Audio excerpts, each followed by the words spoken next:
साल 1972 के बाद से किसी भी अंतरिक्ष यात्री ने चांद पर कदम नहीं रखा है। यदि चांद पर इंसान को रहने लायक कॉलोनी बनाना है तो सबसे पहले कुछ बुनियादी जरूरतों को पूरा करना होगा। अब चांद पर मानव बस्ती का सपना जल्द आसान हो सकता है, लेकिन यह बहुत अधिक खर्चीला भी हो सकता है। बीते कुछ सालों में मून मिशन को लेकर भारत सहित कई देशों की रुचि काफी बढ़ गई है। ऐसे में यह संभावना जताई जा रही है कि निकट भविष्य में चंद्रमा पर मानव बस्ती बसाने का सपना जल्द पूरा हो सकता है। लेकिन यह काम इतना भी आसान नहीं है। चंद्रमा पर इंसानी कदम भले ही साल 1959 में पड़ गए हों, लेकिन एक सच्चाई ये भी है कि साल 1972 के बाद से किसी भी अंतरिक्ष यात्री ने चांद पर कदम नहीं रखा है। जब से इंसान ने चांद पर कदम रखा है, तभी से वहां इंसानी बस्ती बसाने की चर्चा चल रही है। 1972 से अभी तक 51 सालों में कई मून मिशन भेजे गए और उससे जो जानकारी हासिल हुई है, उसके बाद से अब चांद पर मानव बस्ती का सपना जल्द आसान हो सकता है, लेकिन यह बहुत अधिक खर्चीला भी हो सकता है। चांद पर बसने के लिए क्या चाहिए?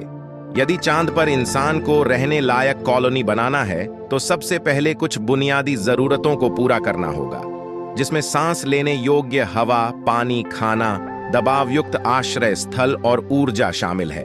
इनमें अधिकांश संसाधनों को चांद पर ही प्राप्त करना होगा। चंद्रमा पर शिपिंग लागत। चांद पर धरती से सामान पहुंचाने की लागत काफी महंगी साबित हो सकती है। चंद्रयान 1 के साथ साथ अन्य अभियानों में पता चल चुका है कि चांद पर सांस लेने योग्य ऑक्सीजन प्राप्त करना आसान है।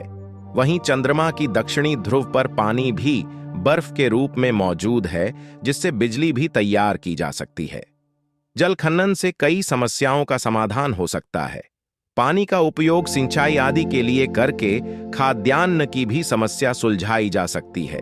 धरती से शिपिंग लागत बहुत अधिक। यदि चांद के दक्षिणी ध्रुव पर पर्याप्त मात्रा में पानी नहीं मिलता है तो चांद पर बस्ती बसाने का सपना अधर में लटक सकता है, क्योंकि ऐसी स्थिति में चांद पर सामान पहुंचाने में शिपिंग लागत बहुत अधिक आएगी। एक अनुमान के मुताबिक चंद्रमा पर कॉलोनी शुरू करने के लिए आपूर्ति भेजने में $15 बिलियन का खर्च आएगा, जो सिर्फ 100 लोगों के लिए ही पर्याप्त होगा।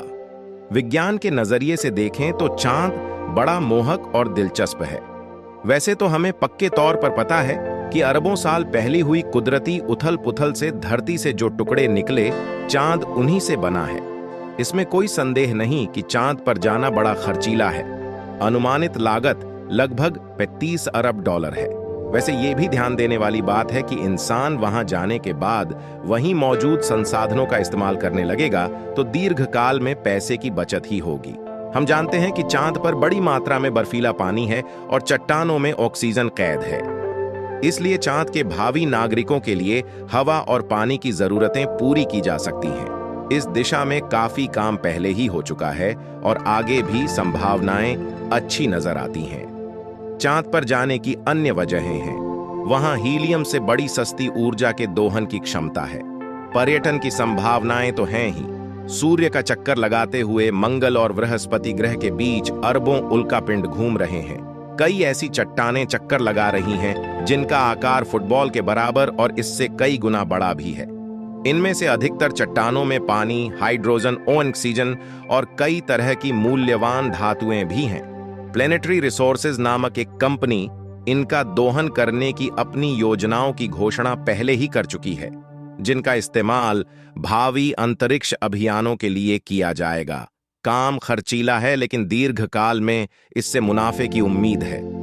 उल्का पिंडों से काम की चीजें कैसे निकाली जाएं, नासा इस पर अध्ययन कर रहा है। एक विचार ये है कि इस सामग्री का इस्तेमाल कम लागत पर अंतरिक्ष में किसी तरह का ढांचा खड़ा करने में किया जा सकता है। हमें अंतरिक्ष में जाने का सस्ता और सुलभ जरिया चाहिए।